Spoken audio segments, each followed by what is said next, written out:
মোদীজীয়ে আমাক দিয়াৰ কাৰণে আমি 5 কেজিকৈ চাউল বিনামূলীয়াকৈ পাওঁ।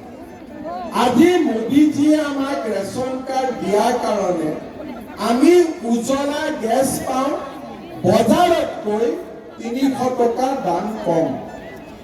আজি মোদীজীয়ে আমাক ৰেচন কাৰ্ডখন দিয়াৰ কাৰণে আজি আমি কেঞ্চাৰ বেমাৰ হ'ল, হাৰ্টৰ বেমাৰ হ'ল, কাৰ্ডখন দেখুৱালে 5 লাখ টকালৈকে বিনামূলীয়া চিকিৎসা পায়।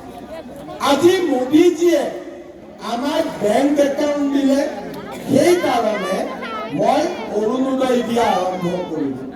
এতিয়া যাৰ ঘৰতে ৰেচন কাৰ্ড আছে তেওঁৱে অৰুণোদয় পায় আৰু সুধিব কাৰো বেংক একাউণ্টত জমা হয়।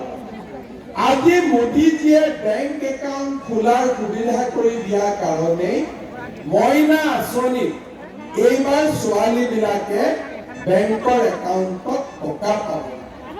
ক্লাছ 9ত আমি চাইকেল দিছোঁ, আমি ভাল ৰিজাল্ট কৰিলে স্কুটি দিছোঁ। ধান আমি আগতে 600 টকাত ধান বিক্ৰী কৰিছিলোঁ, এতিয়া 2200-2300 টকাত আমি ধান বিক্ৰী।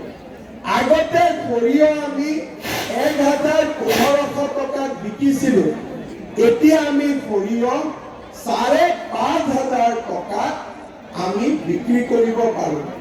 টকা পইচা নিদিয়াকৈ আমি চৰকাৰী চাকৰি পাব পাৰোঁ আৰু লাহে লাহে দালাল নোহোৱাকৈ আমি চৰকাৰী ঘৰ পোৱাও আৰম্ভ কৰিম।